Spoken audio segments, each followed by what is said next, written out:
नमस्कार मंडळी, मी सोनल तुम्हा सगळ्यांचे आपल्या आजच्या एका नवीन व्लॉगमध्ये पुन्हा एकदा सहर्ष स्वागत करते. सकाळी सकाळी डोंगराच्या आडून निघणारा हा सूर्योदय बघायला आपल्याला गावालाच यावं लागतं आणि असा सूर्योदय बघून सूर्यासारखंच दररोज नवीन प्रेरणेने उभं राहण्यासाठी पण आपल्याला मोटिवेशन भेटतं, हे तर नक्कीच. मी आणि पार्थ काही दिवस गावाकडे होतो तेव्हाचा हा व्लॉग आहे. काही कारणास्तव अपलोडला थोडासा उशीर झाला आहे, कारण आता आम्ही पुण्यात आलो आहे. पण गावाकडची ही सकाळ, गावाकडच्या सकाळचं ते रुटीन आणि सोबतच माझ्या पारची मस्ती, हे सगळं आम्ही इकडं आल्यावर खूप मिस करतो आहे. हा व्लॉग जो आहे तो माझ्या सासरकडचा आहे. म्हणजे घरासमोरच आता छानसा डोंगर आहे, त्या मागून निघणारा हा सूर्योदय आणि शेत पण जवळच.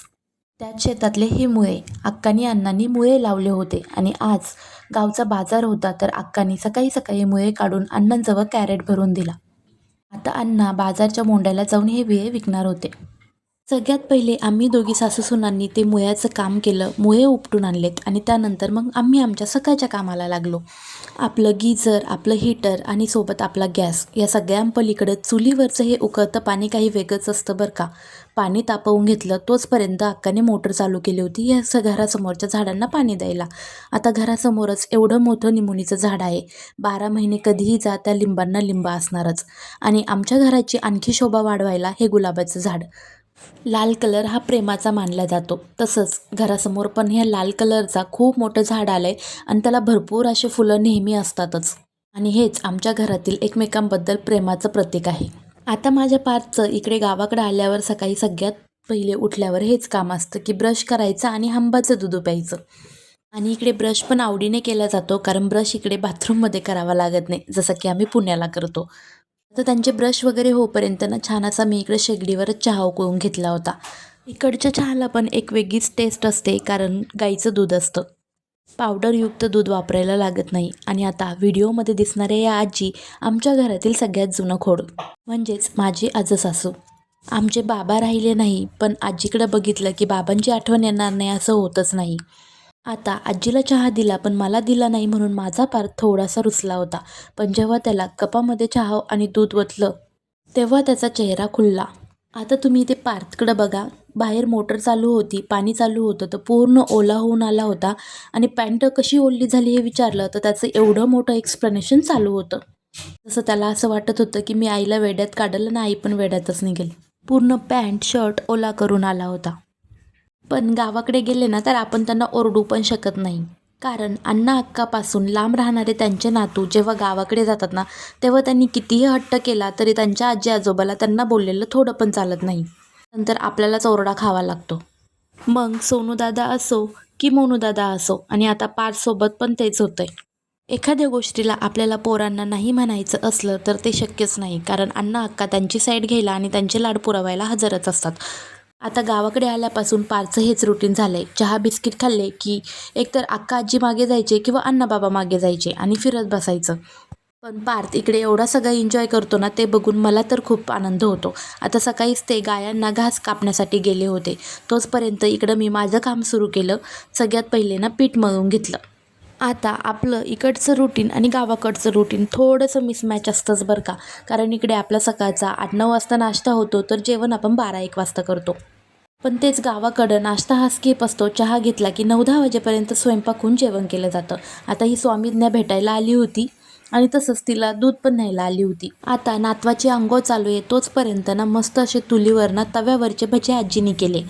आता हे भजे जेव्हा नातवं येतील, मुलं येतील, त्यावेळेस प्रत्येक वेळी होणारच आणि आम्ही सगळे आवडीने खातो. आता पार्थ पण इथे प्लेट घेऊन बसला होता, कारण त्याला आजीच्या हातचे गरम गरम भजे खायचे होते. तोपर्यंत ना लाईट नव्हती. गावाकडे लाईटचा भरपूर असा प्रॉब्लेम असतो, तर लाईट नव्हती म्हणून मी पाट्यावर मसाला वाटायला घेतला आणि अक्काला मसाला वाटून दिला.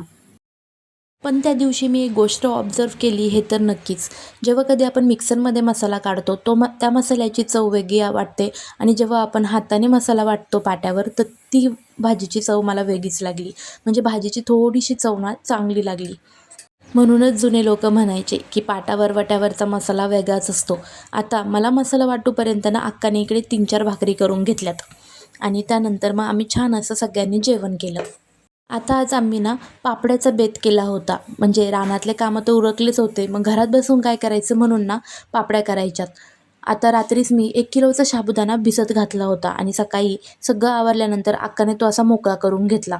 तोचपर्यंत चुलीवरच एक कळशी आदण ठेवलं होतं आणि त्यानंतर त्यामध्ये साबुदाणा टाकून दिला आणि अक्का पूर्ण साबुदाणा शिजूपर्यंत ना त्यामध्ये चमच्याने हलवत होता, जेणेकरून साबुदाणा खाली पातेल्याला डागणार नाही. साबुदाणा इथे छान असा शिजला. त्यामध्ये चवीनुसार मीठ टाकलं आणि त्यानंतर आम्ही पापडायला लागलो. आता बघितलं तर बाहेर एवढं सगळं ऊन होतं ना आणि उन्हासोबत ना बाहेर वारा पण खूप चालू होता. म्हटलं गायांकडची शेण, माती सगळं उडून येईल, त्यामुळं आम्ही ना घरामध्ये पडवीतच पलंग टाकला आणि त्यावरच पापड्या करायला लागलो. आता पहिल्या 4-5 पापड्या टाकून बघितल्या तर मला थोडंसं ना पातळ वाटत होतं. मग मी काय केलं, फॅन चालू केला. फॅन खाली ना थोडंसं चमच्याने ते हलवून थोडंसं घट्ट करून घेतलं आणि मग घट्ट केल्यानंतर ना छान अशा गोल गोल पापड्या पडायला लागल्यात. आणि मला हे सगळं सांगायला आमच्या आई तिथे बसलेल्याच होत्या. खरंच आपल्या घरामध्ये वयस्कर जरी असल्या तरी पण आपले आजी आजोबा जर असले ना तर आपल्याला खूप काही छोट्या छोट्या गोष्टी शिकवून जातात. आणि तसंच काही मी पानोडीला गेल्यानंतर माझी आजसासू माझ्यासोबत करत असते. आमच्या आई आणि अक्कासोबत ना नवनवीन गोष्टी मला शिकायला भेटतात. आता पापड्या टाकायला वेळ लागणार म्हणून आम्ही दोघींनी 2 खुर्च्या घेतल्या. खुर्च्यांवर बसलो आणि छान असं गप्पा मारत आम्ही पापड्या करायला लागलो. आता मी या पापड्या दरवर्षी करत असते, पण म्हटलं चला आता गावाला आहे तर अक्काला पण करून देऊ. शक्यतो तसं पुण्याला केल्या की मगच अक्कासाठी आम्ही घरी घेऊन येत असतो. पण आता इथेच होतो म्हणून छान अशा पापड्या आम्ही 1 किलोच्या का होईना पण करून घेतल्यात. यामध्ये मी हिरवी मिरची टाकली नव्हती कारण अक्कांना पण तिखट आवडत नाही आणि आधीमध्ये माझा पार्थ पण खात असतो, म्हणून आम्ही ह्या फक्त मिठातल्या पापड्या साबुदाण्याच्या केल्या होत्या. चला आता वाळवण्यासाठी पापड्या उन्हात आणून तर ठेवल्यात, पण त्यानंतर 4 वाजता हे सगळे चिल्ले-पिल्ल्यांना मी डान्स करायला लावला होता आणि छान असा डान्स इथे चालू होता. आरू दीदी सौमिज्ञला डान्स करायला सांगत होती आणि सौमिज्ञा आरूसारखंच बघत करत होती. पण माझा पार्थ तिकडं ना लांब उभा होता आणि तो लाजत होता. आता आम्ही गावाला गेल्यानंतर ना हे सगळे जमा होतात. पार्थचे मित्र सत्यम, स्वरा पण आले होते आणि बघा आमचं हे इवलू-पिवलूसं छोटूसं बाळ कसं डान्स करत होतं. खरंच बालपण किती निरागस असतं ना ते या पिल्लांकडे बघून कळतं.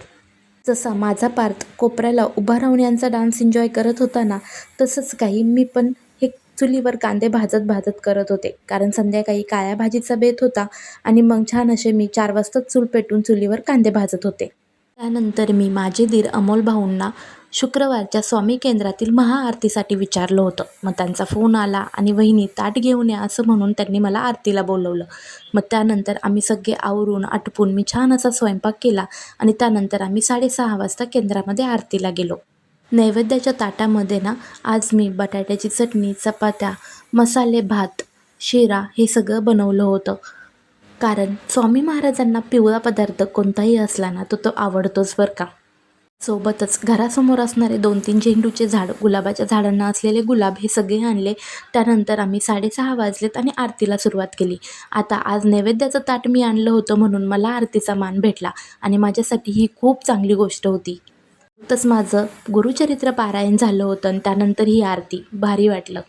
आता आरती वगैरे करून आल्यानंतर आज आमचे पाठचे बाबा आम्हाला नेण्यासाठी गावी आले होते आणि आता इथे बघा बाबा 20 दिवसानंतर भेटतायत म्हणून अगोदर पार्थ घरामध्ये बसला होता, लाजत होता, पण त्यानंतर पळत पळतच आला आणि बाबाला मिठी मारली. आणि या बापलेकाचं प्रेम बघून ना अण्णा, अक्का, आई, मी आमच्या सगळ्यांच्या चेहऱ्यावर ना थोडंसं हसू उमललं बरं का. चला असा होता आमचा गावाकडचा तो दिवस. व्हिडिओ कसा वाटला कमेंट करून नक्की सांगा आणि व्हिडिओ आवडल्यास लाईक, शेअर आणि सबस्क्राईब करायला विसरू नका. तोपर्यंत बाय.